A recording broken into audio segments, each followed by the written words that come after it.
আজ সকালটা বাকি দিনগুলোর তুলনায় বেশ আলাদা।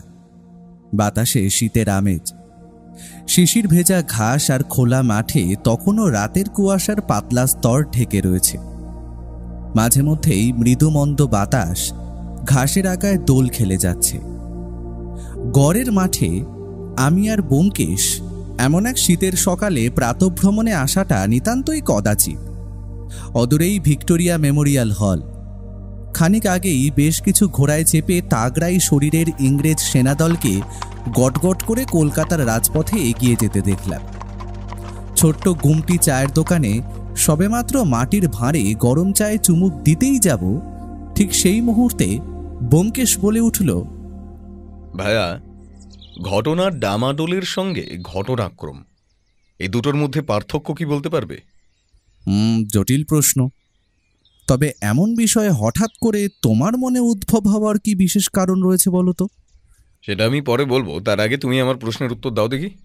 দেখো, ঘটনার ডামাডোল বলতে এখানে পরিস্থিতির কথা, বিশেষ করে এমন কোনো পরিস্থিতির কথা বোঝানো হয়েছে যা বর্তমান সময়কালে ধনাত্মক কিংবা ঋণাত্মক প্রভাব বিস্তার করতে সক্ষম।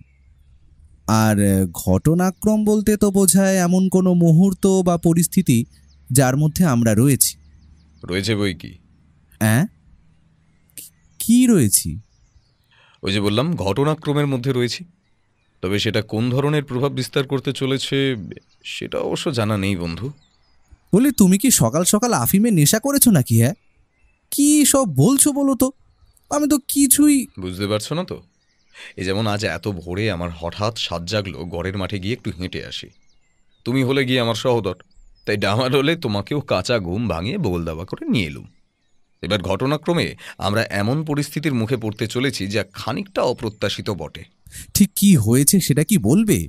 অযথা হেয়ালি করছো কেন বলো দেখিনি? হেয়ালি নয়, বেশ অনেকক্ষণ ধরে এক মাঝবয়সী লোক আমাদের উপর দূর থেকে লক্ষ্য রেখে চলেছে। তুমি খেয়াল করেছো কিনা জানি না, লোকটা নিজের ঘোড়াকে ঘাস খাওয়াতে খাওয়াতে এদিকেই তাকিয়ে রয়েছে। ওই দেখো।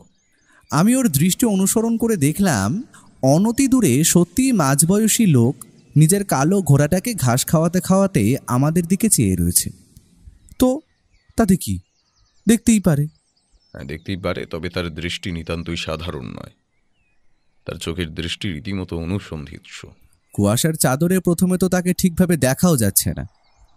তবে কি ব্রিটিশ সরকারের অশ্বারোহী বাহিনীর পুলিশের লোক নাকি? সেটা হলে তো ঘোড়া নিয়ে তারা তো টহল দেবেই, এটাই তো স্বাভাবিক। না, আমার বিশ্বাস তিনি পুলিশের লোক নন। আমি যদি খুব ভুল না হই, উনি খানিকক্ষণের মধ্যেই এদিকে আসবেন। তুমি এতটা নিশ্চিত হচ্ছ কি করে? আমার ষষ্ঠ ইন্দ্রিয় সেটাই বলছে। হয়তো ওনার কোনো বিশেষ প্রয়োজন রয়েছে। হাসালে ভায়া। হ্যাঁ, মানছি লালবাজারে তোমার সাথে মাঝে মধ্যে প্রয়োজন হয়। তোমার বাঙালি মক্কেলের সংখ্যাও নেহাত কম নয়। তবে আজ পর্যন্ত এমন কোনো ঘটনা ঘটেনি যেখানে কোনো লোক এই ভোরবেলায় তোমায় কেস এনে হাতে তুলে দেবে। এটা আমি মানতে পারলাম না ভায়া। ওই যে প্রথমেই বলেছিলাম, ঘটনাক্রমে আজ ঠিক এমনটাই ঘটতে চলেছে। চাটা শেষ করে মাটির ভাঁড়টা নোংরা ফেলার জায়গায় ছুঁড়ে ফেলে একটা সিগারেট ধরাতেই যাব, ঠিক সেই সময় বাতাস কাঁপিয়ে একটা চিহি চিহি শব্দ কানে এলো। কালো তেজিয়ান ঘোড়াটা এদিকেই ছুটে আসছে। তার পিঠে বসে থাকা সেই মাঝবয়সী লোকটা লাগাম টেনে ধরতেই ঘোড়াটা তার সামনের দুই নাল পড়া পায়ের খুর শূন্যে তুলে মাটিতে রাখল। ঘোড়া থেকে মাটিতে নেমে দাঁড়ালো সেই ভদ্রলোক। পায়ের জুতোর গটগট শব্দ তুলে চায়ের দোকানে ঢুকে সোজা আমাদের সামনে এসে দাঁড়ালো। আমার মনে হচ্ছে আমি আপনাকে কোথাও দেখেছি, কিন্তু কিছুতে মনে করতে পারছি না। এরকম মনে হওয়ার কারণটা কি জানতে পারি? ওয়েল, আমি আপনাকে মোস্ট প্রবাবলি লালবাজার থানায় দেখেছি। তবে আপনি সেখানে কি করছিলেন কিংবা আপনার নাম ঠিকানা কি সেটা মনে করতে পারছি না মিস্টার। আমাকে মনে পড়ার তো কোনো বিশেষ কারণ খুঁজে পাচ্ছি না। আমি নিতান্তই একজন ছাপোষা মানুষ, সাধারণ বাঙালি ঘরের সন্তান। না না, আপনি সাধারণ কোনো মানুষ হতেই পারেন না। আমার বিশ্বাস আপনি ক্রাইমের সাথে যুক্ত। আপনার নামটা একটু জানতে পারি, যদি কিছু মনে না করেন? নমস্কার, আমার নাম ব্যোমকেশ বক্সী। হ্যাঁ, কাজের সূত্রে মাঝে মধ্যেই লালবাজারে যাতায়াত করতে হয় বই কি। আমার পেশা সত্যের অন্বেষণ করা।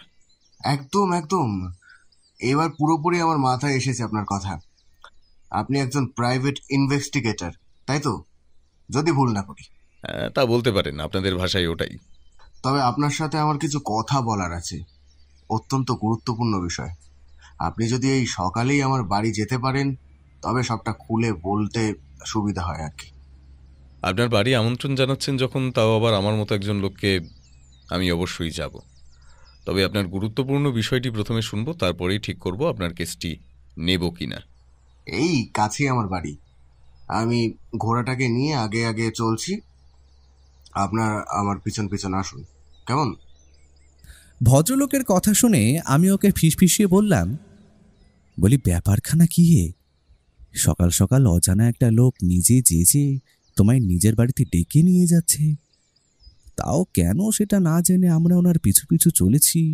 কাজটা কি সেটা কি এখানে বসে বলা সম্ভব? তবে আমি একা নই, সঙ্গে তুমিও যাচ্ছ। ভদ্রলোক লালবাজারে এর আগেও আমায় দেখেছে, যে জানে আমার পরিচয় এবং পেশার সম্বন্ধেও বেশ অবগত। সেটা তো কথা শুনে বুঝতে পেরেছ আশা করি। তার মানে তুমি বলছো কি নতুন কোনো কেস এলো? না মানে আজ পর্যন্ত তো এরকম হঠাৎ করে তোমার কাছে কোনো রকম কেস নিয়ে আসতে দেখিনি। তোমার মক্কেলরা তো অধিকাংশই বাড়ি বয়ে কেস নিয়ে যায়। আমাদের কেন ডেকে নিয়ে যাচ্ছেন? চুপচাপ চলো, ব্যাপারটা কি সেটা তো গেলেই জানতে পারবো। লোকটার পেছন পেছন হাঁটতে হাঁটতে বেশ খানিকটা পথ পেরিয়ে একটা সুদৃশ্য দুইতলা বাড়ির সামনে এসে দাঁড়ালাম। ভদ্রলোকের বাড়িতে নিজস্ব একটা বড় আস্তাবল রয়েছে, সেটা দেখে অবাক হলাম। আর তাতে সারি বেঁধে দাঁড়িয়ে রয়েছে পরপর ৮-১০টা তাগড়াই ঘোড়া। নিজের ঘোড়াটিকেও তিনি সেইখানে বেঁধে রেখে ফিরে এলেন। ভদ্রলোক গেট ঠেলে বাড়ির ভেতরে ঢুকতেই একটা বিরাট সাইজের কুকুর ঘেউ ঘেউ শব্দ করতে করতে আমাদের দিকে তেড়ে এলো। আরে পিটার, পিটার, চিন্তার কিছু নেই, ওনারা আমাদের নতুন গেস্ট, ওনাদের নিয়ে চিন্তার কিছু নেই। ওই ভদ্রলোক কুকুরটার মাথায় হাত বুলিয়ে কথাগুলো বলতেই সে ছুটে এসে ২ পা তুলে আমাদের গায়ের গন্ধ বেশ খানিকক্ষণ শুঁকে নিয়ে এক প্রকার নিশ্চিত হয়ে আবারও ঘরের ভেতরে ছুটে গেল। চিন্তার কোনো কারণ নেই, ও কিছু করবে না। আমার আস্থা বলে ঘোড়াদের দেখাশোনার দায়িত্বের জন্য লোক আছে, আর পিটার ওদের পাহারাদারদের কাজটা করে। বাহ, বিষয়টা বেশ ভালো। তবে আপনি আমায় যে কেসটা দিতে চলেছেন সেটা কি ঘোড়া সংক্রান্ত কিছু কি, বা রেসের মাঠের মধ্যেকার কিছু? বিরাট হল ঘরের মাঝে একটি সোফার দিকে ইঙ্গিত করে ভদ্রলোক বললেন, প্লিজ হ্যাভ আ সিট। আমরা দুজনে সোফায় বসতেই ভদ্রলোকও সামনের আর একটা সোফায় গা এলিয়ে বসে পড়ল। নাও get back to the business. হয়তো খুব তাড়াতাড়ি আমি আপনাদের বাড়ির ঠিকানায় যেতাম, ভালোই হলো আজ দেখা হয়ে গেল। ঘটনাটা ঠিক কি একটু খুলে বলবেন? বলবো, আর বলবো বলেই তো ডেকে এনেছি। কলকাতা শহরে এত গোয়েন্দা থাকতে হঠাৎই বাঙালি গোয়েন্দার এমন কি প্রয়োজন হয়ে পড়লো আপনার? সেই রকম কিছুই না। পরশুদিনই আপনাকে লালবাজারে গিয়ে দেখেছিলাম আমার ঘোড়ার মিসিং রিপোর্ট লেখানোর জন্য গিয়ে, আর আজকে আপনাকে সকালে দেখতে পেয়ে চিন্তা করি যে ব্যাপারটা আপনার সঙ্গে আলোচনা করা উচিত। সবই ঠিক আছে, কিন্তু আপনি আমাকে এখনো নিজের পরিচয়টাই কিন্তু দিয়ে ওঠেননি। হে, দেখলেন তো, একদম ভুলে গেছি। এত কথা বললাম আর নিজের পরিচয়টাই দিইনি। নমস্কার, আমি রঞ্জন বসাক। বাড়িতে ঘোড়ার আস্তাবল দেখে নিশ্চয়ই বুঝতে পেরেছেন আমি ঘোড়াশালার মালিক, আর মাঝে মাঝেই ঘোড়ার দৌড়ে জকির কাজ করি। সত্যি কথা বলতে এটাই আমার নেশা এবং পেশা। বেশ, বুঝতে পারলাম এবার। আপনি আমার আসল সমস্যার কথায় আসুন এবার। নিশ্চয়ই। আপনারা হয়তো জানেন না, আমার ঘোড়াশালে যে কটা ঘোড়া রয়েছে প্রত্যেকটির দাম ১০ লাখ টাকার উপরে। আর আমার সব থেকে লাকি এবং প্রিয় ঘোড়া ছিল চেতক, যে অত্যন্ত তাগড়া এবং অত্যন্ত শক্তিশালী ঘোড়া। আর সব থেকে বড় কথা, সে হলো সেই ঘোড়ার বংশ যে রাজপুতানা ঘোড়ার ব্লাড লাইন। যে সমস্ত ঘোড়া যুদ্ধে অংশগ্রহণ করে, চেতক ছিল সেই বংশের ঘোড়া। এক কথায় বলতে পারেন সে ছিল আমার কাছে সোনার ডিম পাড়া রাজহাঁসের মতন, কারণ সে আমার রেসের মাঠে বহু রেস জিতিয়েছে। এত বড় সম্পত্তি এবং প্রতিপত্তি তার জন্যই বলতে পারেন। এই ৩ বছরে সে একটাও রেস হারেনি। রেসের মাঠে ওর নম্বর ছিল ২১, আর সেই নম্বরের টাকা লাগিয়ে আমি সবাই জানতো চেতক জিতবে। একজন তো আমার চেতকের জন্য 50 লাখ টাকা দাম অব্দি দিয়েছিল, কিন্তু সে আমার প্রাণের থেকেও প্রিয় হওয়ায় তাকে আমি বেচতে চাইনি। তবে এই 4 দিন আগে হঠাৎ করেই ঘোড়াশাল থেকে দেখি চেতক উধাও হয়ে গেছে। ভোরবেলা এবং বিকেলবেলা ট্রেনার রামু ওকে নিয়ে চড়াতে যেত। সেই দিনই বিকেলবেলা গিয়েছিল, তবে রাত 8টা বেজে যাওয়ার পরও দেখছি ফিরছে না। তখন আমি খোঁজ করি, কিন্তু কোথাও তাকে খুঁজে পাইনি। আর তারপর দিন থেকেই ঘটে যায় এই সমস্ত ঘটনা। কি ঘটনা? আর আপনি তৎক্ষণাৎ পুলিশে জানাননি? সেই রাতে আমি আর পুলিশকে খবর দিইনি, কারণ ভেবেছিলাম হয়তো সকালে ওকে রামু নিয়ে আসবে। তবে সব থেকে অবাক করা ঘটনা হলো, পরের দিনই সকালে ঘুম থেকে উঠে দেখি আমার আস্তাবলের বাইরে রামুর লাশ পড়ে আছে। বিভৎসভাবে তার গলা কেটে তাকে খুন করা হয়েছে। সঙ্গে সঙ্গে আমি পুলিশকে খবর দিই আর ঘোড়া মিসিং রিপোর্ট লেখাই। তারপর ইনভেস্টিগেশন হয়, পুলিশ আমায় জেরা করে। তবে ঘোড়াটি আমি এখনো পাইনি ব্যোমকেশ বাবু। তাই আপনি আমাকে এখানে ডেকে এনেছেন প্রথমত ঘোড়াটি উদ্ধার করার জন্য, এবং অপরদিকে আপনার সেই ঘোড়ার পরিচালক রামুর মৃত্যুর তদন্ত করার জন্য, তাই তো? একদমই তাই। এই হলো সমস্ত ঘটনা। এবার আপনি দয়া করে আমাকে সাহায্য করুন। চেতককে আমায় যে কোনো উপায় হোক খুঁজে বার করে দিন।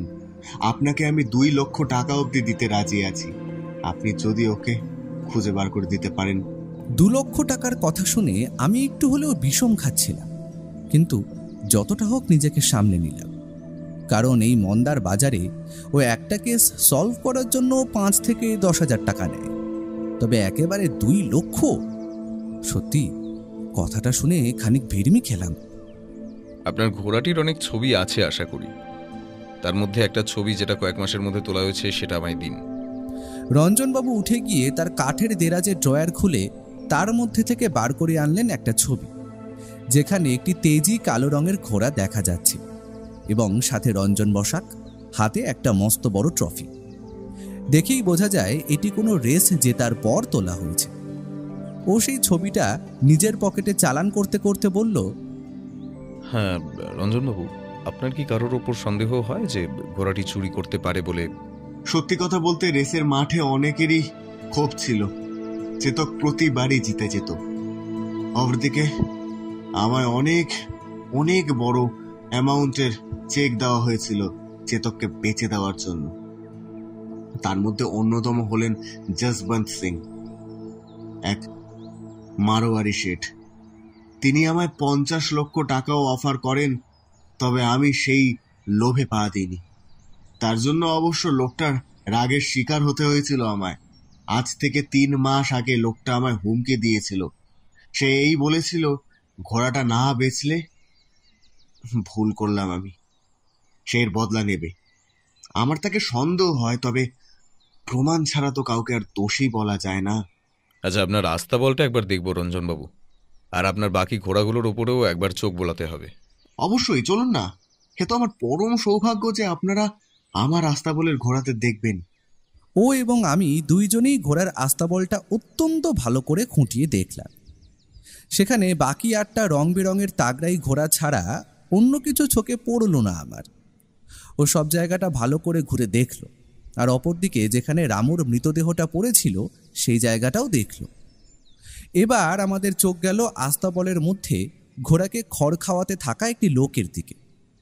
বুঝলাম সে নতুন লোক, যাকে ঘোড়াদের দেখাশোনার জন্য আনা হয়েছে। ও লোকটার দিকে এগিয়ে গিয়ে তাকে প্রশ্ন করল, তা কদিন হলো তুমি বাবুর বাড়িতে কাজ করছো, আর তোমার নাম কি? জি বাবু, এই 2 দিন হলো। আমার নাম রাজেশ। আগের ঘোড়া পরিচালক রামুকে তুমি চিনতে? হ্যাঁ বাবু, কেন চিনব না? ও তো রেসের মাঠে যেত। আমরা একসাথে কত রেস খেলেছি। আমিও রেসে নামতাম, তবে আমি তখন কাজ করতাম রসিকলাল শেঠের কাছে। সে চাকরিটা ছেড়ে দিলে কেন? আমরা গরিব মানুষ বাবু, ঘোড়ার জকি আর পরিচালনা করে পেট চালাই। যে বেশি টাকা দেবে তার কাছেই কাজ করব। এই বাবু বেশি টাকা দিলেন, তাই চলে এলাম। তোমার পুরনো মনিব তাতে কোনো আপত্তি করেননি? সে আর আমি জানবো কি করে বাবু? আমি ওনাকে কাজ ছাড়ার দিন রাতে বলে চলে এসেছিলাম, তারপর তো আর কথা হয়নি। স্ট্রেঞ্জ। রঞ্জনবাবু এক রাতের মধ্যে একজন ঘোড়ার পরিচালক পেয়ে গেলেন? এত তাড়াতাড়ি ওদের পাওয়া অত্যন্ত কঠিন আমি বলে জানতাম, কিন্তু রাজেশকে আমি আগে থেকেই চিনতাম। রেসের মাঠে অনেকবারই দেখাও হয়েছিল। আমায় সে জানিয়েছিল যে তার মনিব তাকে কম টাকা দেয়, বেশি টাকা পেলে সে আমার কাছে কাজ করবে। রামুর মৃত্যুর পর আর কি, এই ঘোড়াগুলো তো ওকেই দেখাশোনা করতে হবে, যে তাই আর দেরি করিনি। আপাতত আপনার কেসটা আমি নিলাম, তবে এখনো সূত্র কিছু কিন্তু ধরতে পারিনি। আমি নিজের সাধ্যমতো চেষ্টা করব আপনার ঘোড়া চেতককে খুঁজে বের করার। আজ তাহলে আমি আসি, কেমন? ভদ্রলোক আমাদের বাড়ির গেট অবধি এগিয়ে দিতে এলেন। তবে বেরোবার সময় আমি আর ও দুইজনেই লক্ষ্য করলাম ব্যাপারটা। একটা ঘোড়ার বিরক্তিসূচক আওয়াজ শুনতে পেয়ে ই ঘোড়া মোর বাত কাহে নেই শুনতা, পাজি জানোয়ার বলে হাতের চাবুকটা তীব্র গতিতে চালিয়ে দিল ঘোড়াটার গায়ে। ব্যাপারটা আমাদের নজর এড়ায়নি। আমরা বাড়িতে ফিরে এলাম। বাড়ি ফিরে ও আর আমি সকালের প্রাতরাশ গলাধকরণ করে সে একটা সিগারেট ধরিয়ে ব্যালকনিতে দাঁড়িয়ে কিছু একটা চিন্তা করছিল। এমনিতেই বৌঠান কয়েকদিন হলো বাড়িতে নেই। সে 3 দিন যাবৎ বাপের ঘরে গিয়েছে। এখন রান্নার আর বাড়ির সমস্ত কাজের দায়িত্ব পুঁটিরামের ওপর। ওর বিয়ের আগে আমরা তো পুঁটিরামের হাতের রান্নাই খেতাম, তবে বৌঠানের সুস্বাদু রান্নার স্বাদ পেয়ে ওইটা আর ছাড়তে ইচ্ছে করে না। সত্যি বৌঠান আমাদের রূপে গুণে যেন স্বয়ং মা লক্ষ্মী। আমি ওকে বিচলিত দেখে তাকে প্রশ্ন করলাম, ভায়া কি চিন্তা করছো? 2 লাখ টাকাটা পকেটে এলে সেটা নিয়ে কি করবে, কিছু ঠিক করলে? তোমার হয়েছে ওই এক জ্বালা। আগে তো গাছটা লাগাই, তারপর তার পরিচর্যা, তারপর না হয় ফলের আশা। তা এখন কি ঠিক করলে? আমাদের করণীয়টা কি? প্রথমত আমাদের কেসটা নিয়ে যে এগোবো তার কয়েকটা মোটের সূত্র পেয়েছি আমরা। যেমন ঘোড়াটি অপহরণ, এখন জানতে হবে ঘোড়াটিকে চুরি করে কার কী লাভ থাকতে পারে। দ্বিতীয়ত পুরনো ঘোড়া পরিচালক রামুর মৃত্যু। ওর মৃত্যু কি সাধারণ ঘোড়াটিকে সরানোর উদ্দেশ্যে করানো হয়েছে, নাকি সেই ছেলেটির অন্য কোনো অভিসন্ধি ছিল? কেমন? যেমন ধরো লোভের বশে রামুই ঘোড়াটিকে চুরি করে, আর যাকে বেচবে ঠিক করে হয়তো সেই রামুকে শেষ করে দেয়। খুনের মোটিভ এখন 2টি, আমাদের সঠিকটা খুঁজে বার করতে হবে। একটা কথা কিন্তু আমায় ভাবাচ্ছে, ওটা তো একটা ঘোড়া, সেটা তো আর আংটি বা হীরের মতো না যে যেখানে পারবে লুকিয়ে রাখতে পারবে, তাই না? একদমই সঠিক। তবে আমাদের এখন যে সূত্রগুলো পেয়েছি সেইগুলো নিয়েই এগোতে হবে, বুঝলে ভায়া? আর আমার বিশ্বাস রঞ্জন বসাক তোমাকে ওই রামুর মৃত্যুর তদন্ত করতে নিয়োগ করেনি। ওটা বলতে হয় তাই বলেছে। ওই 80 লক্ষ টাকা দামের ঘোড়া খুঁজে বার করাই হলো আমাদের আসল কাজ। আমাদের একবার যশবন্ত সিং লোকটার বাড়ি থেকে ঘুরে আসতে হবে, বুঝলে? লোকটারও ঘোড়াশালে অনেক ঘোড়া আছে। চেতককে সে সেখানে রাখবে না জানি, তাও আমি লোকটাকে একবার পরখ করে দেখতে চাই সে কোনোভাবে চুরির সঙ্গে যুক্ত হয়েছে কিনা। তুমি ভাবলেই উনি ওনার আস্তাবল তোমায় যেচে দেখাবেন? দেখাবেন ভায়া, নিশ্চিত দেখাবেন। একজন লোক যদি ওনার ঘোড়া কেনার জন্য আসে তবে কয়েক লক্ষ টাকা মুনাফা পাওয়ার জন্য নিশ্চিত দেখাবেন, আর তার জন্য লাগবে ছদ্মবেশ। তুমি যদি আমার সঙ্গে যেতে চাও তবে তোমাকেও ছদ্মবেশ নিতে হবে কিন্তু। তাই হবে। টেলিফোন ডাইরেক্টরি থেকে খুঁজে যশবন্ত সিংয়ের নাম্বার পেতে তেমন একটা বেগ পেতে হয়নি আমাদের। ও টেলিফোনে ওনার নাম্বার ডায়াল করে নিজের গলাটিকে যতটা সম্ভব নামিয়ে অন্য কণ্ঠে বলতে শুরু করলো। হ্যালো, নমস্কার, বলছি যশবন্ত সিং আছেন? ও আচ্ছা, আপনি তিনি। নমস্কার, আমি শুভেন্দু নস্কর। আমি অনেকদিন ধরেই একটি ভালো তাগড়াই এবং শক্তিশালী ঘোড়া কিনবো চিন্তা করছি। তা আপনার কাছে তো শুনেছি অনেক ঘোড়া আছে, তা আমি কি সেইগুলো দেখতে আসতে পারি? ঘোড়া পছন্দ হলে আপনি আপনার বলা দামই পাবেন। 10 লাখ 12 লাখ যা বলবেন সেটাই দিতে রাজি আমি, কোনো অসুবিধে নেই। হ্যাঁ হ্যাঁ, অবশ্যই অবশ্যই। তবে আজ বিকেলে দেখতে আসি, কেমন? হ্যাঁ, নমস্কার নমস্কার। ও ফোনটা নামিয়ে এবার নিজের সাধারণ গলায় উত্তর দিল, আজ বিকেল ঠিক 4টেতেই টাইম দিয়েছেন ভদ্রলোক। আমাদের ছদ্মবেশ পরে প্রস্তুত থাকতে হবে। আর তুমি কিন্তু ভুল করে মুখ খুলে বলে ফেলো না যে আমরা রঞ্জন বসাকের বাড়ির ঘোড়শালাটিও দেখতে গিয়েছিলাম, মনে থাকে যেন। ওখানে তুমি যতটা সম্ভব চুপ থাকার চেষ্টা করো, যা কথা বলার আমি বলবো। কি ছদ্মবেশ নেবে ঠিক করলে? ও তুমি বিকেলেই দেখতে পাবে। আমি এখন একটু থানায় বিধুবাবুর সঙ্গে কথা বলে আসি, রামু ছেলেটার মৃত্যুর কি কি তথ্য ওনারা এতক্ষণে আবিষ্কার করতে পেরেছেন সবটা আমায় জানতে হবে। আরও নতুন কিছু তথ্য জানতে হবে, সেটা জানা ছাড়া সম্ভব নয়। তুমি এক কাজ করো, কুটিরামের সঙ্গে বসে বসে ওর হাতে হাতে কিছুটা কাজ এগিয়ে দাও। জো হুকুম। তবে পুলিশ তো আশা করা যায় আমাদের রঞ্জনবাবুকে একবার না হোক একবার তো জেরা করেইছেন। তুমি ওনাদের কাছে গেলে নিশ্চিত আরও কোনো নতুন তথ্য জানতে পারবে আশা করি। দুপুরের আগে আগেই সে ফিরে এসেছিল বটে, তবে তখন আর তাকে বিরক্ত করিনি। সেই দিন দুপুরের খাবার শেষ করে একটু ভাত ঘুম দিয়েছিলাম। ঠিক ওই 4টে নাগাদ একজন লোক আমাদের ঘরে প্রবেশ করে আমাদের ঘুম থেকে ডাকল। লোকটার মাথায় বেশ লম্বা লম্বা চুল, সাথে একটা সাদা রঙের টুপিও আছে। মুখের দিকে তাকাতেই লক্ষ্য করলাম সেখানে তখন বিরাজ করছে একটা বড় মিলিটারি গোঁফ। তার উপর লোকটার পরনের শার্ট, প্যান্ট, এমনকি জুতোটাও সাদা রঙের। গলায় সোনার হার এবং হাতের 4 আঙুলে 4টে করে সোনার আংটিও লক্ষ্য করলাম। এইরকম সাহায্যে আমিও প্রথমে বুঝতে পারিনি এটা ব্যোমকেশ। কি ভাইয়া, এই পোশাকটা ঠিক আছে তো?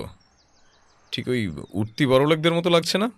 10 লাখ টাকার একটা ঘোড়া কিনতে যাচ্ছি, এতটা বাহার মানাবে আশা করি। তুমিও তৈরি হয়ে নাও। কথাটা বলতে বলতেই আমার ফসলহীন মুখে, যেখানে কোথাও কোনো দাড়ি গোঁফের চিহ্ন অবধি ছিল না, কিছুক্ষণের মধ্যেই আমার নাকের নিচে চাপিয়ে দেওয়া হলো একটা গোঁফ আর একটা ফ্রেঞ্চ কাট দাঁড়ি। সত্যি কথা বলতে আমার ছদ্মবেশের দরকার তেমন একটা ছিল বলে তো আমি মনে করি না, তবুও সাবধানতা অবলম্বন করতে চায়। মাথায় রেখো, তোমার নাম অংশু নস্কর আর আমি শুভেন্দু নস্কর। তুমি আমার নিজস্ব ভাই, আর আমরা ঘোড়া খুঁজছি রেসের মাঠে ঘোড়া নামাবো বলে। এই তথ্যগুলোই প্রথমে মাথায় রাখো। তোমায় গলা পরিবর্তন করার দরকার নেই, ওটা আমায় করলেই হবে।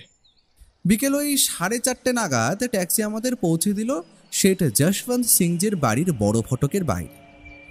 দারোয়ানকে আশা করা যায় বলাই ছিল, তাই সে আমাদের দোতলা মহলের মতো বাড়িটার বৈঠকখানায় বসিয়ে নিজের মনিবকে ডাকতে চলে গেল। কিছুক্ষণ অপেক্ষা করার পর দোতলার সিঁড়ি থেকে একজন মাঝবয়সী পেট মোটা লোককে আমরা নামতে দেখলাম। ভদ্রলোক যে শৌখিন তাতে কোনো সন্দেহই নেই। আমাদের কাছে এসে নমস্কার জানিয়ে তিনি অন্য একটি সোফা দখল করে হিন্দি বাংলা মিলিয়ে বললেন, জি আপ লোক বাঁচিয়ে, আমি আস্তাবলের সব ঘোড়া একদম ক্লিন করে রেখেছি। All are very good Suvendu বাবু, আপনি যেটা দেখবেন সেটাই আপনার পছন্দ হয়ে যাবে। All horse are very good blood line, তাই রেসের মাঠে নামলে আপনি জিতবেন, আমায় বিশ্বাস করুন। ও যতটা সম্ভব নিজের গলার স্বরটা একটু নামিয়ে অন্যরকমভাবে জবাব দিল, দেখুন, আমি একটা তাগড়াই ঘোড়ার খোঁজ করছি যেটা আমায় সব রেস জিততে হেল্প করবে। তা আপনি যদি আমায় এমন ঘোড়ার খোঁজ দিতে পারেন, আমি আপনাকে মুঁ মাঙ্গা রকম দেব। সিওর সিওর, আপনি কেমন ঘোড়া চাইছেন একটু বলবেন? আপনি তো রেসের মাঠে যান আশা করি। আমি 3 মহিনা আগে রেসের মাঠে একটা কালো রঙের বেশ তাগড়াই ঘোড়া দেখেছিলাম। কি যেন নাম লোকটার, যদ্দূর মনে পড়ছে রঞ্জন বলে। রঞ্জন বলে কিছু একটা ছিল। তা আমি লোকটার ওই ঘোড়াটার মতো ঘোড়া চাই।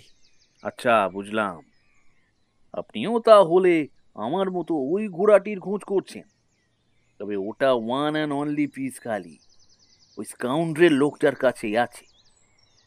আমি সব মিলিয়ে 50 থেকে 70 লাখ টাকা অবধি অফার করি, কিন্তু সে সেটা বেচতে রাজি হয়নি। আমার বিশ্বাস আপনিও তাকে যত রকমই দিন না কেন, সে ওটা বেচবে না। বুঝতে পারলাম। ঠিক আছে, আপনি আমায় একটা কালো ঘোড়া দেখান। চলেন আপনার রাস্তা বলে। লোকটার পুরো আস্থা বলে প্রায় 22টা ঘোড়া আমরা দেখলাম সব মিলিয়ে, কিন্তু কোনোটাই চেতক না, সেটা আর বলে দিতে হয় না।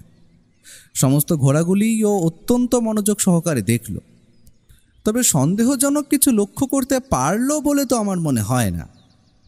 এমন সময় যশবন্ত সিং লোকটা মাথা নিচু করে বলে উঠল, রঞ্জনকে আমি তখন রাগের মাথায় হুমকি দিয়েছিলাম আর উল্টা সিধা বাত বি করেছিলাম।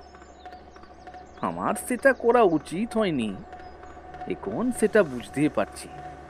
অবশ্যই, যে লোকের সব থেকে পছন্দের ঘোড়া তাকে সমস্ত রেসে জিততে সাহায্য করে, কোটি কোটি টাকা সে জিতে আনে, তবে তাকে কেন সে বেচবে? একদম ঠিক বলেছেন আপনি। আপনার কি কোনো ঘোড়া এখনো পছন্দ হলো? হ্যাঁ, ওই যে কালো ঘোড়াটা আমি দেখে গেলাম। বাড়িতে যাই দেন, আমি যদি ডিসাইড করি, যদি কিনি, অবশ্যই আমি আপনাকে কল করব। ঠিক আছে। আজ তাহলে উঠি, কেমন? ওটা কি? কোনটা? ও হাত দেখালো আস্তাবলের থেকে খানিকটা দূরে ছোট মতো একটা অন্য আস্তাবল ঘরের দিকে।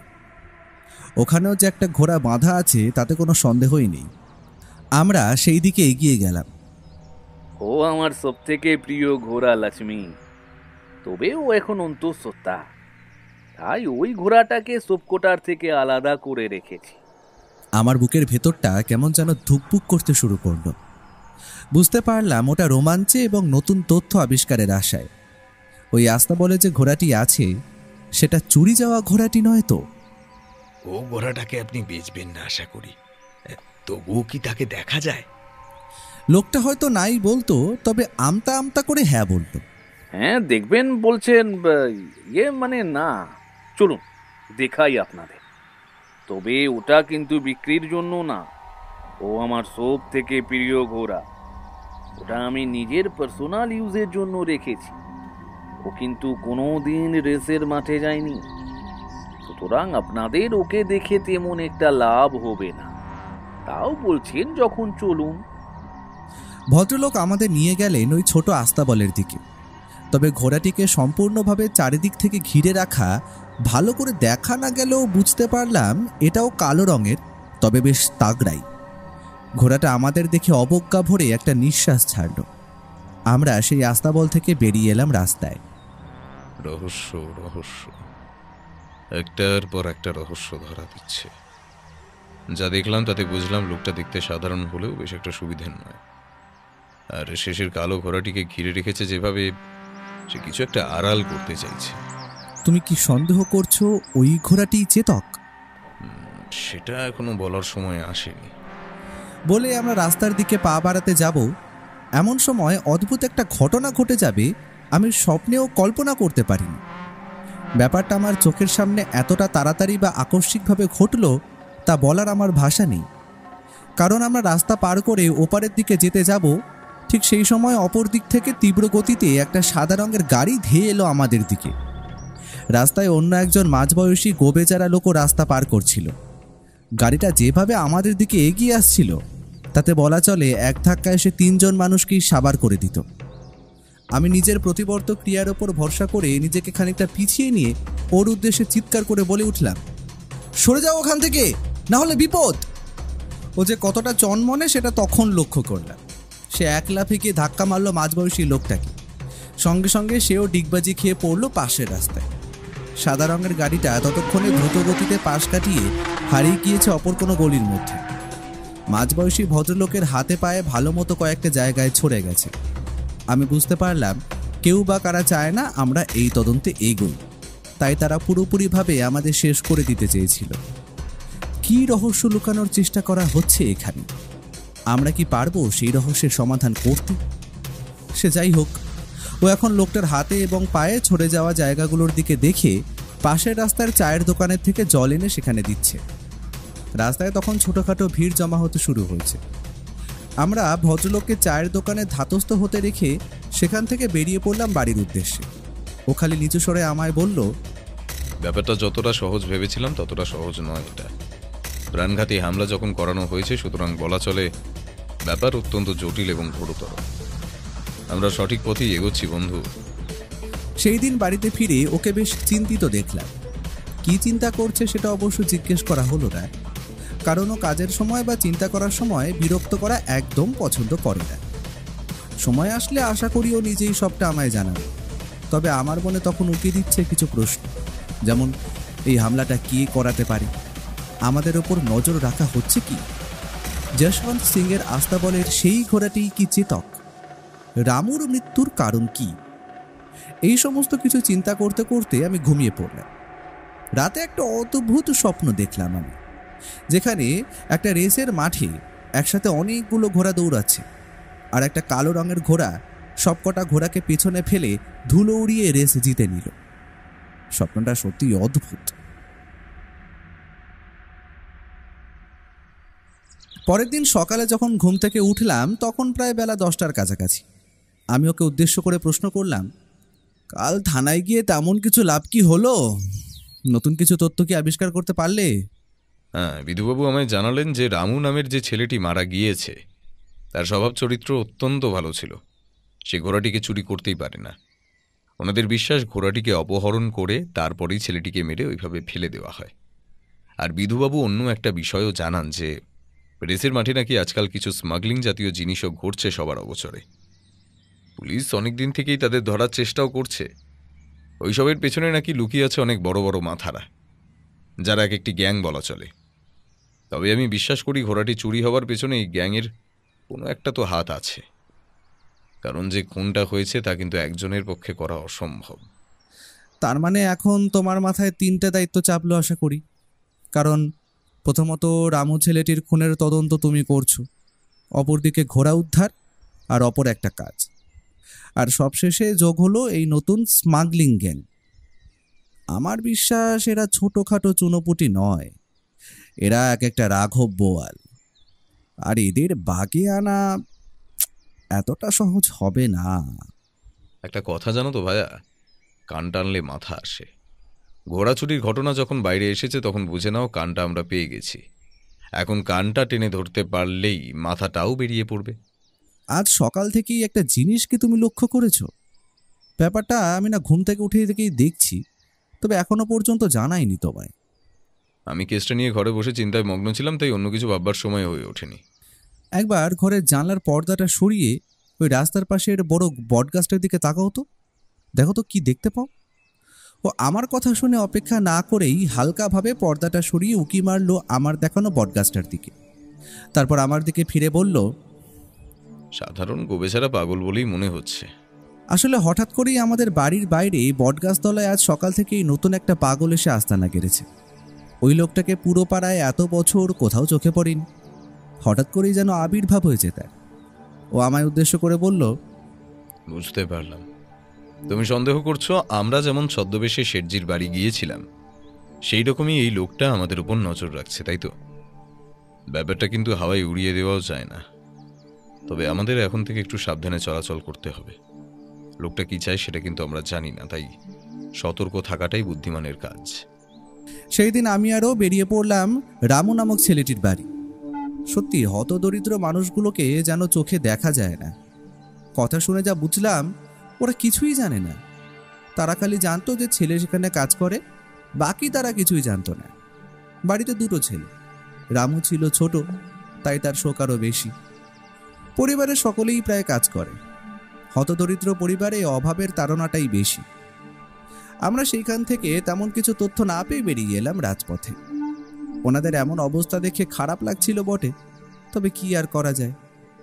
বোমকে সোনাদের আশ্বাস দিয়েছে যে ও অন্য কিছু সাহায্য না করতে পারলেও ওনার ছেলের খুনিকে বা খুনিদের উপযুক্ত শাস্তি দেবে। একটা কাজ করো তো ভাইয়া, এই দুটোর মধ্যে কোনো একটা আঙুল ধরো। রাস্তার মাঝে এ কেমন বোকা বোকা কাজ। সত্যি মাঝে মাঝে বোধ করি ও কেমন শিশুর মতো হয়ে ওঠে। সে যাই হোক, আমি ওর হাতের একটা আঙুল ধরতেই সে বলল, তবে আজ আমরা বিকেল বেলায় ঘোড়ার রেস দেখতে যাব। রেসের মাঠে কি রহস্য লুকিয়ে আছে। অপরদিকে আমি খবর নিয়ে দেখেছি আজ রঞ্জন বসাকের নতুন ট্রেনের চেতকের বদলে অন্য ঘোড়া নিয়ে নামবে। সুতরাং বলা চলে আমাদের সেই রেস দেখতে যাওয়া উচিত। নতুন একটা অভিজ্ঞতা হবে, কি বলো? ভোরের স্বপ্ন সত্যি হয় জানতাম, তবে এত তাড়াতাড়ি পূরণ হয় সেটা জানতাম না। আমি এত বছর কলকাতায় থাকলেও কোনোদিন ঘোড়ার গাড়ি চড়িনি, আর এই তো সোজা ঘোড়ার রেস দেখাতে নিয়ে যাবে বলছে। মেঘনা চাইতে জল কথাটার এর থেকে ভালো উদাহরণ হয়তো আর কোথাও পাওয়া যাবে না আশা করি।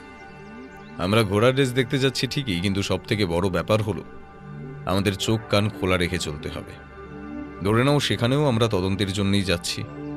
আমরা কথা বলতে বলতে রাস্তা থেকে এগোচ্ছি, এমন করে হঠাৎ করেই আমাদের সামনে তীব্র গতিতে এসে থামলো একটা সাদা রঙের গাড়ি।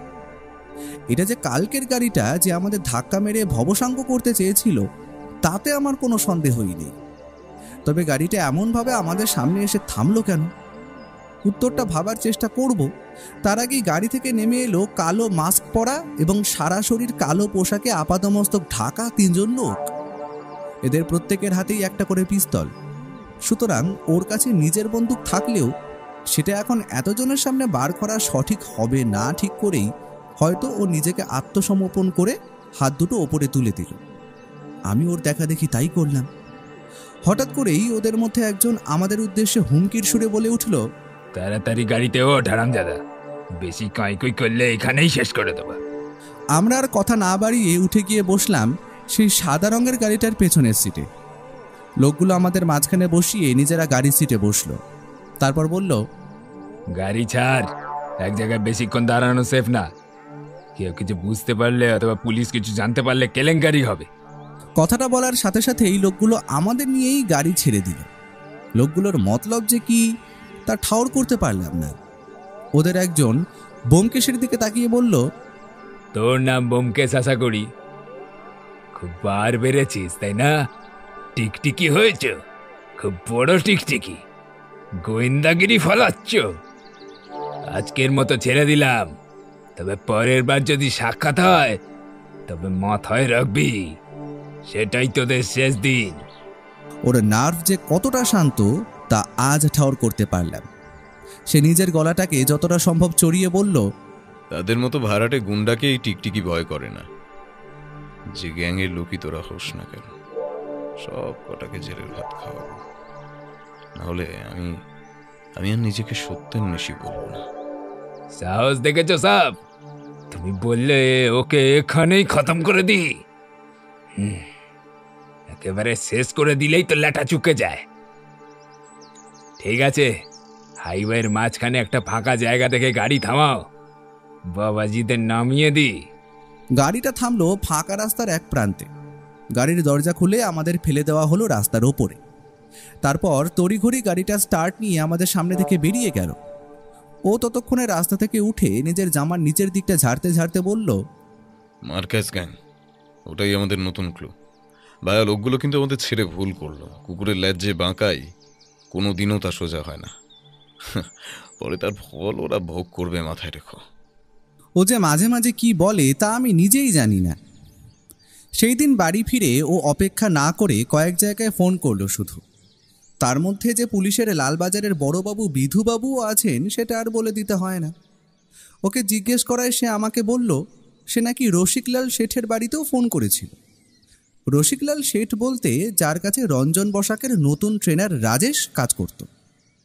আর নতুন কি জানতে পেরেছে এটা জিজ্ঞেস করায় সে বলল, এই রসিকলাল সেটা কিন্তু গভীর জলের মাছ, কারণ এই লোকটাও রেসের মাঠে নিজের ঘোড়ায় টাকা লাগিয়ে বেশ ভালো মতোই রোজগার করে। বিধুবাবু জানালেন ওনার বাড়ি রাজপ্রাসাদের থেকে কম কিছু নয়। ভদ্রলোক এক কথায় বলা চলে ধন কুবের, আর তার একটা নয়, শহরে অনেক ব্যবসা আছে। তাই ওনাকেও নাকি সন্দেহের তালিকায় ধরতে হবে। আর ভুললে হবে না, এই লোকটাও যে রেসের মাঠে টাকা লাগায়। যদি চেতক প্রতিবার জিতে যায় তাহলে তো ওনারই ক্ষতি। তার জন্যই হয়তো হতে পারে তিনি ওই ঘোড়াটিকে অপহরণ করেছেন। অনুমান কোনো কথা বলে না বন্ধু, আমাদের দরকার প্রমাণ। তার জন্যই আজ রেসের মাঠে যাওয়া।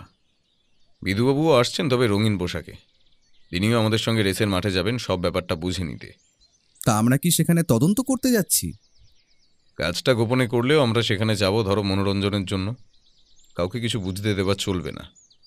কথাটা শেষ হওয়ার আগেই আমাদের বাড়ির বাইরে বিধুবাবুর ভারী পুলিশ জিপের শব্দ শোনা গেল। বুঝলাম ভদ্রলোক তৈরি হয়ে এসে পড়েছেন আমাদের নিয়ে রেসের মাঠে যাওয়ার জন্য। কয়েক মিনিটের মধ্যে সিঁড়িতে ঠক ঠক বুটের শব্দ তুলে ভদ্রলোক প্রবেশ করলেন আমাদের ঘরে।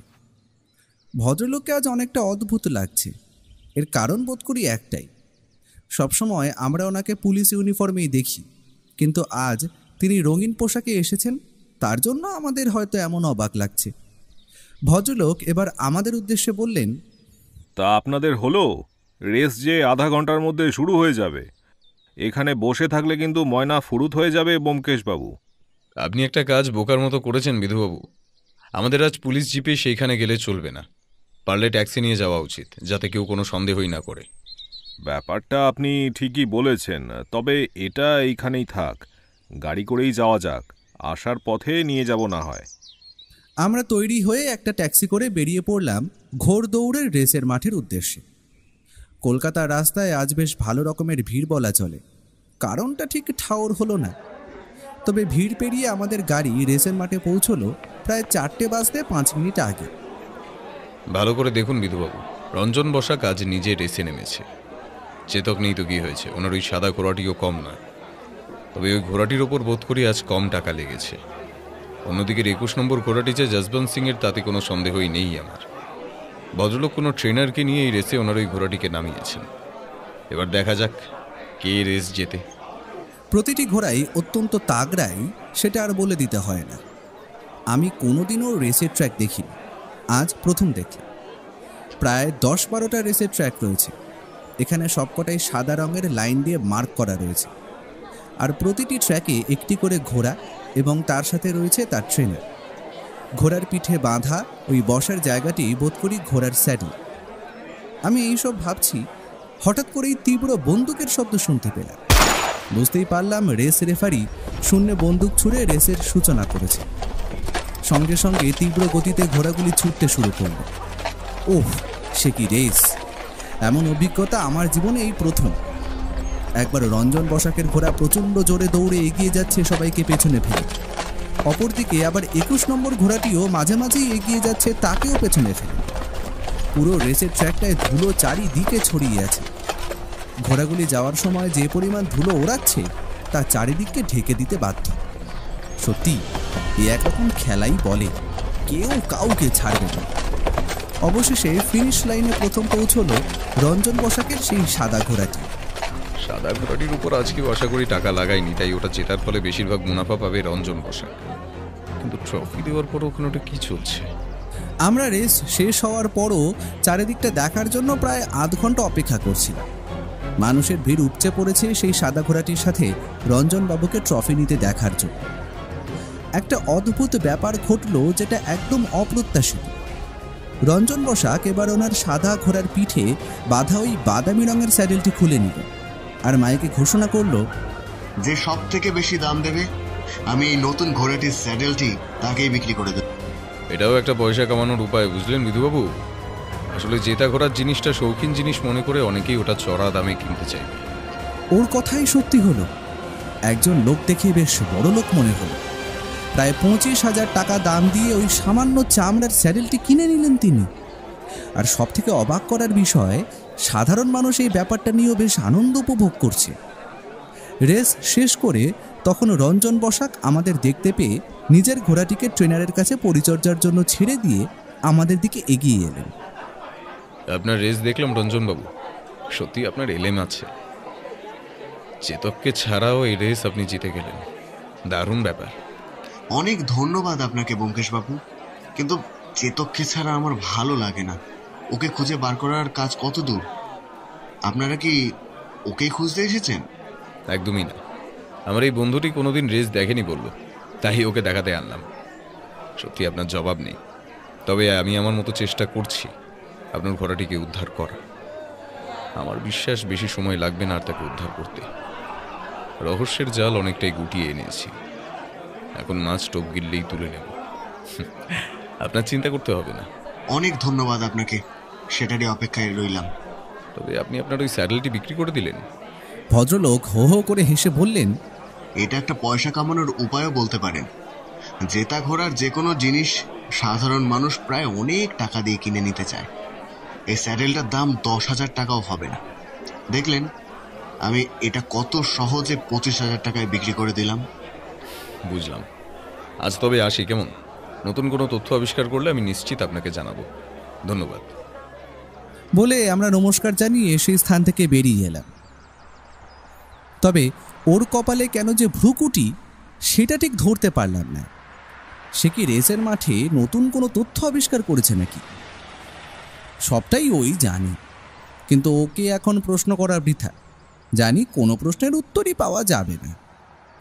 বিধুবাবু নিজের জিপ নিয়ে চলে যাওয়ার আগে সন্ধ্যার ওই হালকা আলোতেও আমরা খেয়াল করলাম বটগাছের নিচে তখন ওই সকালের দেখা পাগলটা বসে নিজের মনে ভুলভাল বকছে আর আমাদের বাড়ির দিকে তাকিয়ে আছে।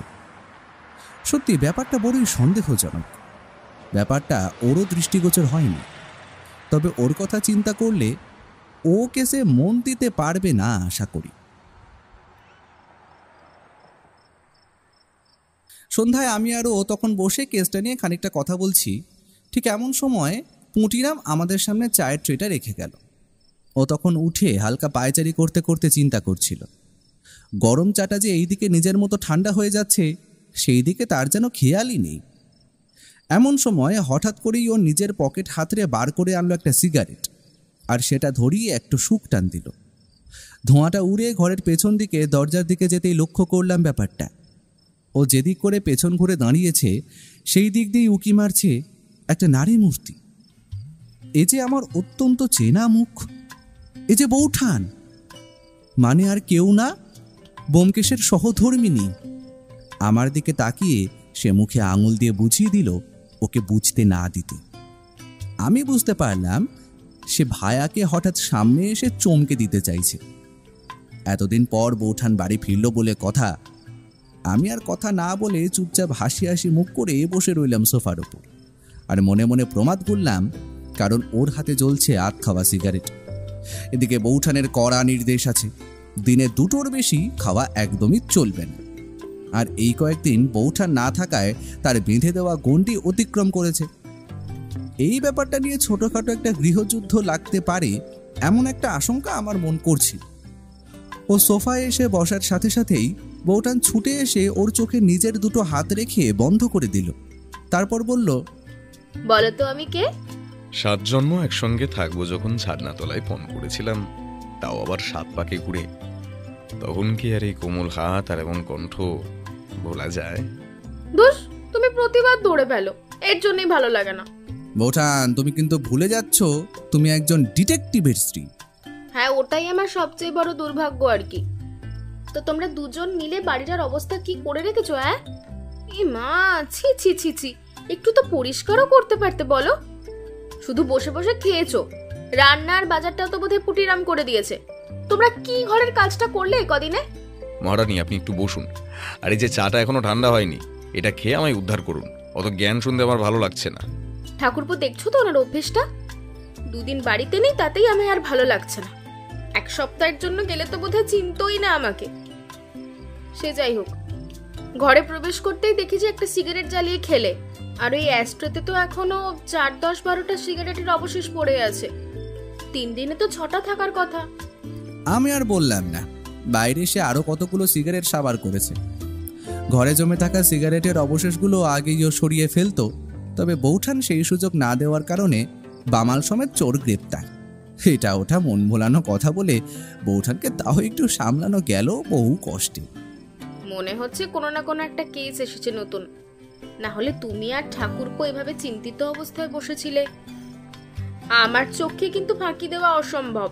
সত্যি গোয়েন্দাগিরি বটে আমাদের বৌঠান, ওর উপযুক্ত সহধর্মিনী। হ্যাঁ, একটা 2 লাখ টাকার কেস এসেছে। যদি কেসটা সফলভাবে সমাধান করতে পারি, তোমার জন্য একটা সোনার হার গড়িয়ে দেব। কথা দিলাম, 10টা না 5টা না, একমাত্র স্ত্রী বলে কথা। সে তুমি যতই কথা ঘোরানোর চেষ্টা করো, বেশি সিগারেট খাওয়ার শাস্তি তুমি পাবেই। বৌঠান এবং ওর এই ছোটখাটো মিষ্টি কলহ বিদ্বেষ আমি খুব উপভোগ করি।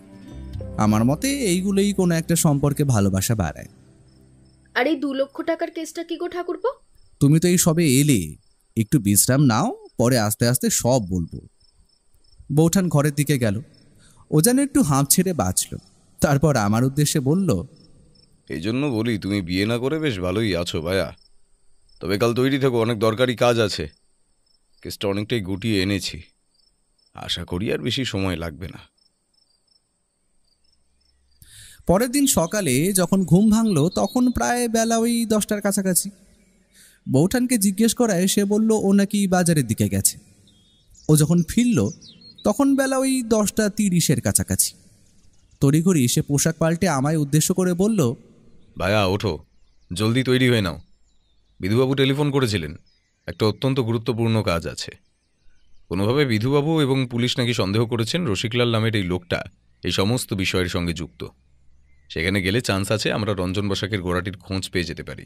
রসিকলাল মানে ওই রঞ্জন বসাকের কাছে ট্রেনার হিসেবে জয়েন করা ছেলেটির পুরনো মনিব, তাই তো? হ্যাঁ, একদম ঠিক বলেছ তুমি। আমরা কি ঘোড়াটার বিষয়ে খালি তদন্ত করতে যাচ্ছি? আর সার্চ ওয়ারেন্ট কি পেয়েছেন বিধুবাবু? একদমই না, আমরা ঘোড়াটির বিষয়ে তদন্ত করতে যাচ্ছি না। আমরা যাচ্ছি আরও বড় কিছুর একটা দাও মারতে। কারণ আমরা যে মার্কাস দলের কাছ থেকে হুমকি পেয়েছিলাম আর যারা আমাদের ওপর গাড়ি থেকে প্রাণঘাতী হামলা চালায়, বিধুবাবু নাকি সন্দেহ করছেন এই সমস্ত কিছুর পেছনে মাস্টারমাইন্ড হলেন এই রসিকলাল। আর মার্কাস গ্যাংকে পরিচালনার দায়িত্বেও নাকি আছে এই রসিকলালই। তার মানে তো স্মাগলিংয়ের ঘটনার সাথে ওনার যোগ থাকতে পারে, কি বলো? অবশ্যই, বিধুবাবুরা তো সেটারই সন্ধানে যাচ্ছেন। যদি কোনো স্মাগলিংয়ের জিনিস উদ্ধার করা যায় আর তার সঙ্গে বাড়িটা চেকিং যখন হবে, পুরো বাড়িটা ঘুরেও দেখা হবে, সেখানে কোনো ঘোড়া আছে কিনা সেটাও দেখা হয়ে যাবে। তার মানে বলতে চাইছো এক ঢিলে দুই পাখি, তাই তো? ঢিলটা আগে ছুঁড়েই দেখা যাক, পাখি কিছু হাতে আসলে তো শোনায় সোহাগা। চলো বেরোনো যাক। আমরা কথা বলতে বলতেই তার মাঝে বিধুবাবুর 3টে পুলিশ জিপ এসে দাঁড়ালো আমাদের বাড়ির সামনে। আমরা সময় নষ্ট না করেই উঠে বসলাম তাতে। গাড়িটা আমাদের থামালো একটা মহলের মতো দেখতে বড় বাড়ির সামনে। বাড়ির সিংহ দরজাটাই এত বড় আর কি বলবো। আর বাড়ির গেট পেরিয়ে বাগানের নুড়ি পাথর বেছানো পাকা পথ দিয়ে এগোতে এগোতে একটা ঝর্ণাও নজরে পড়ল। বাড়ির প্রবেশদ্বারের আগে পরপর সার দিয়ে সাজানো আছে প্রায় 7-8টা দামি দামি গাড়ি। বোঝাই যাচ্ছে ভদ্রলোকের টাকার কোনো অভাব নেই। বাইরের দারোয়ান পুলিশ দেখে আগেই চুপচাপ দাঁড়িয়ে পড়েছে। বিধুবাবু এবং সমস্ত পুলিশ বাহিনী, তার সাথে আমরা সোজাসুজি প্রবেশ করলাম বাড়ির ভিতর। বাড়ির উল্টো দিকের বাগানেই একটা আস্তাবল চোখে পড়ল আমাদের।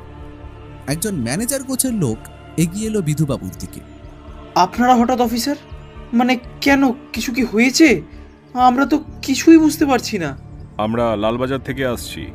আমরা গোপন সূত্রে খবর পেয়েছি এই বাড়িতে স্মাগলিং জাতীয় এমন কিছু ঘটছে যা আইনের বিরুদ্ধে, এবং এখানে সেই স্মাগলিংয়ের জিনিসপত্র লুকানো আছে, তা আমাদের কাছে খবর আছে।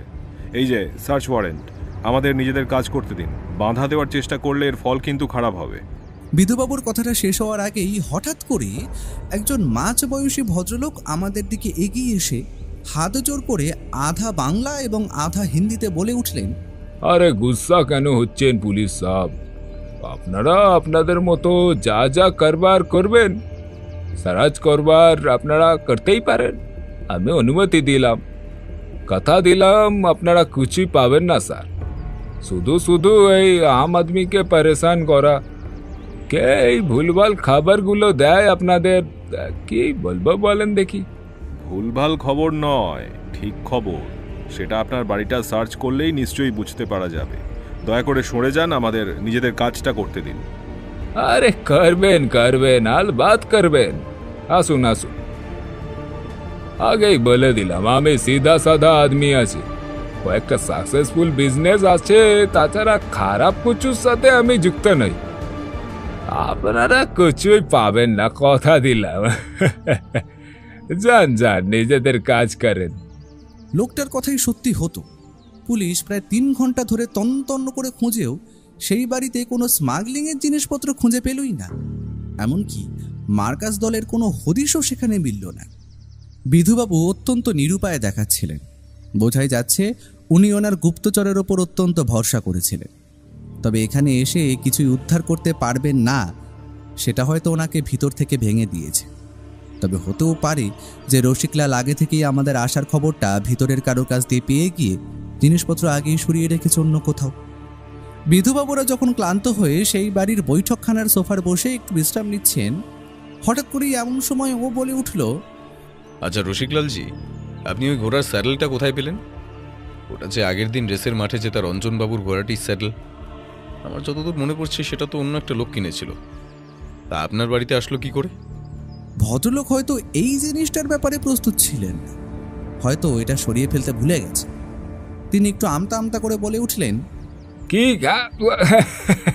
আরে ও জিনিস কিনে এনেছে আমার ছোট ভাই রামেন। ওর ঘোড়ার খুব শখ আছে। আস্তা বলে দেখুন না, এখনো 10-12 ঘোড়া হ্যাঁ, সব मतलब उसका পছন্দের ঘোড়া আর কি। আচ্ছা বুঝলাম। তবে আপনি বলছেন রেসের মাঠ নিয়ে আপনার কোনো ইন্টারেস্ট নেই? হ্যাঁ একদম সহি বলেছেন। আরে আমি বিজনেস নিয়ে ব্যস্ত মানুষ, ওসব নিয়ে আমার ভাববার টাইমটা কোথায় বলেন দেখি। তবে আপনাকে তো ঠিক পুলিশ বলে মনে হচ্ছে না। আপনার পরিচয়টা কি একটু বলবেন? আমি একজন সত্যান্বেষী, আপনারা যাকে প্রাইভেট ইনভেস্টিগেটর বলেন। ওইসব ছাড়ুন, আপনার বাড়িতে আস্তাবলের দিকটা একবার দেখতে পারি কি? যদি ভুল না করি আপনি কি সেই ফেমাস সত্যান্বেষী ব্যোমকেশ বাবু, তাই তো? আরে কি সৌভাগ্য আমার, আপনার পায়ের ধুলো পড়েছে আমাদের বাড়িতে। আপনারা কি সন্দেহ করছেন আমি ঘোড়ার পেটের মধ্যে চুরির জিনিসপত্র লুকিয়ে রাখবো? চলেন চলেন, আপনাদের সমস্ত ডাউট ক্লিয়ার করে দিচ্ছি আমি। সত্যি কথা বলতে পুরো আস্তাবল খুঁজেও আমরা চেতক নামের ঘোড়াটি খুঁজে পেলাম না। এমনকি ওনার আস্তাবলে কোনো কালো রঙের ঘোড়াই নেই। আমরা হতাশ হয়ে ফিরে এলাম ওনার বাড়ি থেকে। তবে হঠাৎ করেই ওর মুখের কোণে একটা মৃদু হাসি লেগে থাকতে দেখলাম। এ হাসি আমি চিনি, এ সাধারণ ব্যাপার নয়। ও হয়তো কিছু বুঝতে পেরেছে। এখন জিজ্ঞেস করলে হয়তো কিছুই বলবে না, তবে ওকে আমি ভালো মতোই চিনি। বাড়ি ফিরে সে নিজের ঘরে চলে গেল। যাওয়ার আগে বলে গেল, বুঝলে ভাইয়া, তুমি এখন আর আমাকে একদম বিরক্ত করবে না। তোমার বউঠানকেও বলে দাও ব্যাপারটা। এখন আমায় ভাবতে হবে, কেসটার অনেকটাই সমাধান করে এনেছি। এখন পরপর সূত্রগুলো একটা একটা করে মিলিয়ে নিতে হবে ভাইয়া। আমি আর কি বলবো, নিজের মতো নিজের ঘরে গিয়ে লেখার কাজে হাত লাগালাম। জানলার পর্দাটা সরিয়ে একবার দেখার চেষ্টা করলাম বাইরের দিকে। হ্যাঁ, যা সন্দেহ করেছিলাম তাই। পাগলটা এখনও সেখানেই বসে আছে। লোকটা কি এখানেই আস্তানা কিনে নিল নাকি? এটা আসলে পাগল, না এটা একটা গুপ্তচর যে আমাদের ওপর নজর রাখছে? কে জানে। রাতের বেলা খাওয়া দাওয়া শেষ করে আমরা তখন বৈঠকখানায় বসেছি। এমন সময় হঠাৎ করেই টেলিফোনটা বেজে উঠল। ও সময় নষ্ট না করে তড়িঘড়ি গিয়ে টেলিফোনটা তুলে নিল। হ্যাঁ বিধুবাবু, বলুন। কি আপনি ঠিক বলছেন তো? এটা তো সাধারণ ব্যাপার নয়। অবশ্যই আমাদের সাবধানতা অবলম্বন করাই উচিত। আপনি একটা কাজ করুন, এক্ষুনি 2-3 জন লোককে ছদ্মবেশে বাড়ির চারিদিকে ঘোরাঘুরি করতে বলুন। সেটাও ঠিক, আপনাদের পৌঁছতে ঘন্টাখানেক তো লাগবেই। দেখছি আমি কি করা যায়। ফোনটা রেখে ও তাড়াতাড়ি আমাদের উদ্দেশ্যে বলল, পুটিরাম, তাড়াতাড়ি বাড়ির সমস্ত দরজা জানালা বন্ধ করে দাও। সদর দরজায় এখনই তালা লাগিয়ে দাও, আর কেউ বাড়ির জানালার পাশে যাবে না। বিধুবাবু খবর দিয়েছেন আজ রাতে আমাদের বাড়িতে নাকি হামলা হতে পারে। পুলিশ পৌঁছতে 1 ঘন্টা তো লাগবেই, ততক্ষণ সাবধানতা অবলম্বন করাই শ্রেয়। যেমন বলা তেমন কাজ। আমরা পুরো বাড়ির সমস্ত গেট তালা মেরে দিলাম, অপরদিকে জানলাগুলো তাড়াতাড়ি বন্ধ করে ফেললাম। ব্যাপারটা সত্যিই ভয়, কারণ যদি মার্কাস গ্যাং আমাদের পেছনে লেগে থাকে তবে ওরা যা খুশি করতে পারে। আর ওদের তো আর লোকবলের অভাব নেই, তার উপর বাইরে ওই গুপ্তচর। বাড়ির সব কিছু বন্ধ করে আমরা তখন বৈঠকখানায় বসেছি। হঠাৎ করেই এমন সময় ও উঠে গেল ঘরের দিকে। তারপর নিজের পাশ বালিশটা জানলার কাছে দাঁড় করিয়ে রেখে ঘরের আলোটা নিভিয়ে অন্য কম পাওয়ারের আলোটা জ্বালিয়ে দিল। অদ্ভুত ব্যাপার তো, কোল বালিশের ছায়াটা জানলার ওপর পড়ার সাথে সাথেই ওটাকে একটা মানুষ দাঁড়িয়ে আছে মনে হচ্ছে। আমি বুঝতে পারলাম ও এটা ফাঁদ তৈরি করে রাখল। বৈঠকখানায় ফিরে এসে আমরা কেসটা নিয়ে আলোচনা করছি।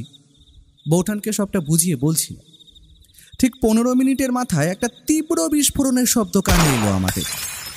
এটা যে কোনো বন্দুকের গুলির শব্দ তা বলে দিতে হয় না। আর তার সাথে সাথেই প্রচণ্ড জোরে কাঁচ ভেঙে পড়ার শব্দও কানে এলো আমাদের। ছুটে গিয়ে ঘরে গিয়ে দেখি পাশবালিশটা ওপাশে পড়ে রয়েছে। আর সেটা লক্ষ্য করেই যে গুলি চালানো হয়েছে তাতে আমাদের কোনো সন্দেহই নেই। আর জানলার কাঁচ ভাঙার কারণে ঘরের চারিদিকে এখন ইতস্ততভাবে আছে ছড়িয়ে কাঁচের ভাঙা টুকরো। জোর বাঁচা বেঁচে গেছি। লোকগুলো বাঁশবালিশটাকে আমি ভেবে গুলি চালিয়েছিল। বিধুবাবুকে অত্যন্ত ধন্যবাদ। আমরা তবে ঘরে বসে রয়েছি কেন? তাড়াতাড়ি গিয়ে ওই লোকগুলোকে ধরে ফেললেই তো হয়। তোমার যা বুদ্ধি! ওই লোকগুলো এখন সংখ্যায় প্রায় 4-5 জনেরও বেশি হবে, এবং প্রত্যেকের হাতেই আছে হয়তো একটি করে আগ্নেয়াস্ত্র। সুতরাং ওদেরকে ওদের মতো থাকতে দাও। চিন্তা নেই, পুলিশ হয়তো 10 মিনিটের মধ্যেই ঢুকে যাবে। ফোর্স পাঠিয়েছেন বিধুবাবু। যদি ধরা পড়ার হয় গ্যাংটা আজ রাতেই পড়ে যাবে, অত চিন্তা করে লাভ নেই। সেই দিন রাতেই 12টা নাগাদ বিধুবাবুর ফোন এল। একটা সাদা রঙের গাড়ি সঙ্গে 4 জন গুন্ডা গোছের লোককে পুলিশ নাকি গ্রেফতার করেছে চৌরাস্তার মোড় থেকে। লোকগুলো এখন পুলিশের হেফাজত। তথ্য কিছু উগরে দেয়নি, তবে তাদের ওপর কৃপা বর্ষানো হবে সেটা আন্দাজ করতে পারলাম। তবে কেসটা কি এখানেই শেষ? এতটাই এখনো ধরা পড়লো কই ভাইয়া?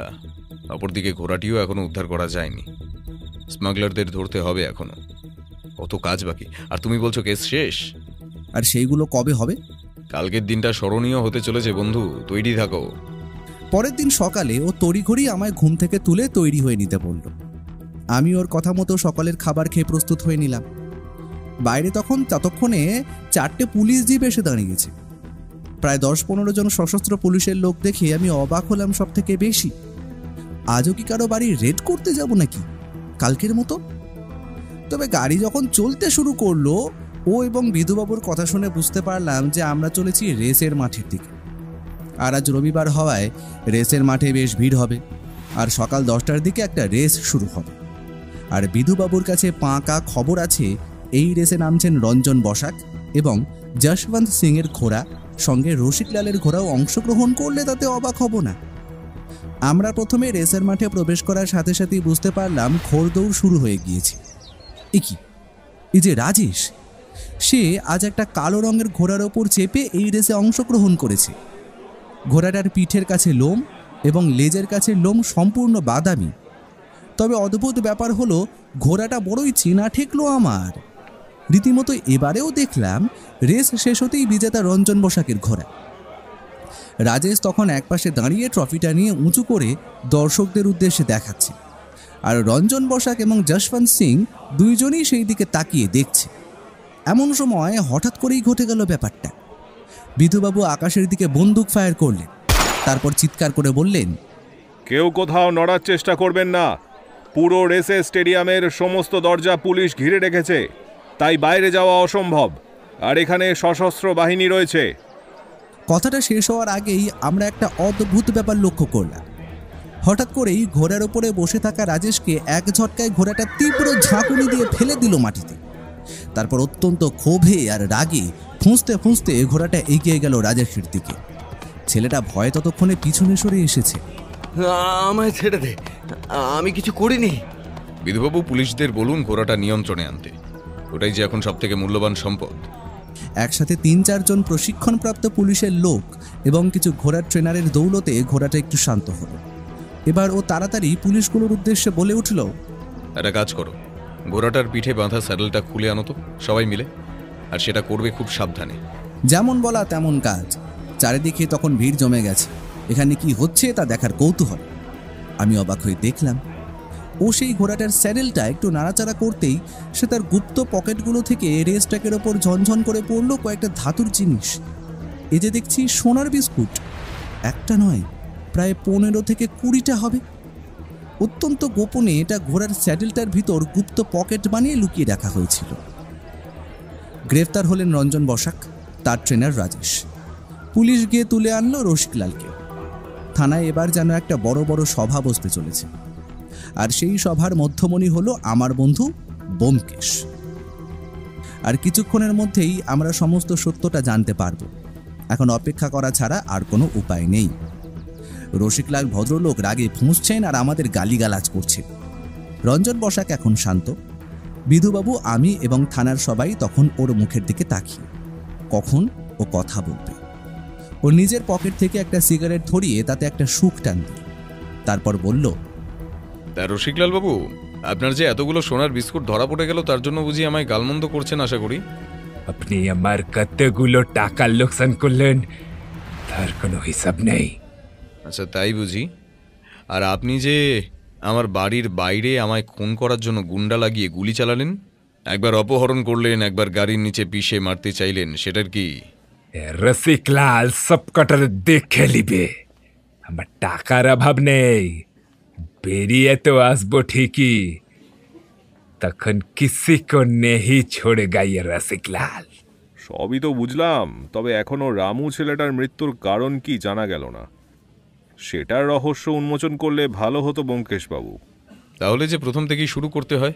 তাই করুন না হয়। বেশ, তবে জেনে রাখুন, এই যে রঞ্জন বসাক এবং রসিকলাল, এই দুইজনই মার্কাস দলের এক একজন বড় রত্ন। এরা বিজনেস পার্টনার বলা চলে।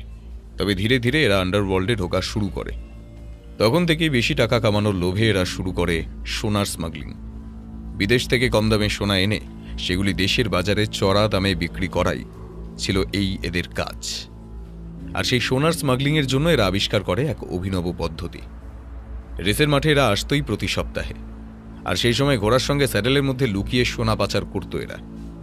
নিজেরাই নিজেদের ঘোড়ার স্যাডেল চড়া দামে কেনার মাধ্যমে সহজেই সোনার আদান প্রদান হয়ে যেত সবার অগোচরে। আমি এই ব্যাপারটা ধরতে পারি রসিকলালের বাড়িতে আগের দিনের দেখা ঘোড়াটার স্যাডেলটি দেখে। তখনই বুঝতে পারি স্মাগলিংয়ের পেছনে আসল রহস্য কি, আর সবটা উদ্ধার করি আজকে, যেটা আপনারা সবাই জানেন। কিন্তু খুনটা? আসছি। প্রথমেই জানিয়ে রাখি, এই রঞ্জন লোকটার ঘোড়া চুরি যায়নি। সে রসিকলালের কাছে ঘোড়াটিকে লুকিয়ে রাখার চেষ্টা করে, আর আমায় সেই ঘোড়া উদ্ধারের দায়িত্ব দেয়। আসলে তার উদ্দেশ্য ছিল যেভাবেই হোক পুলিশের ওপর ওনার প্রতি ভরসা বৃদ্ধি করা, কারণ দুদিন আগে তার পুরনো ঘোড়ার ট্রেনার রামুর খুনের ঘটনায় পুলিশ তার উপর সন্দেহ করেছিল। এর মধ্যে স্মাগলিং করাও মুশকিল হয়ে উঠেছিল। তবে আমি যে ঘোড়া খুঁজে বার করার সঙ্গে সঙ্গে এতগুলো তথ্য খুঁজে বার করে ফেলব, সেটা তিনি জানতেন না। আসলে আজ রেসের মাঠের যে কালো ঘোড়াটাকে আপনারা দেখেছেন, সেটাই চেতক। আমার বিশ্বাস রঞ্জন বসাক ওই ঘোড়াটার লোমে রং করে ওকে অন্যরকমের দেখতে বানানোর চেষ্টা করেছিল, তবে শেষ রক্ষা আর হলো কই। আচ্ছা রঞ্জনবাবু, রামু ছেলেটা আপনাদের সমস্ত স্মাগলিংয়ের ব্যাপার জানতে পেরে গিয়েছিল, তাই না? তাই ওকে এই দুনিয়া থেকে সরিয়ে দিলেন, তাই তো? আর সেই খুনটা করেছে আপনারই এখন বর্তমান ঘোড়ার ট্রেনার রাজেশ। ঘোড়াটি নিজের চোখের সামনে রামুকে শেষ হতে দেখেছে রাজেশের হাতে, তাই আজ ঘোড়াটা ওকে দেখে এতটা ক্ষেপে উঠেছিল। তাহলে সব কথাই জানা হয়ে গেছে আশা করি। ঘোড়াও উদ্ধার হলো, স্মাগলার দলও ধরা পড়ল, এবং অন্যদিকে খুনিও এখন গ্রেফতার হয়েছে। তবে আমার কাজ শেষ বলা চলে। আজ উঠি, নমস্কার। আমরা বেরিয়ে এলাম সেখান থেকে। 2 লক্ষ টাকা ওর ভাগ্যে জোটেনি বটে, তবে মার্কাস গ্যাং এবং আসল খুনিকে ধরিয়ে দেওয়ার জন্য ও যে পারিশ্রমিক পেয়েছে, তাতে 4-2 মাস শুয়ে বসে কেটে তো যাবেই।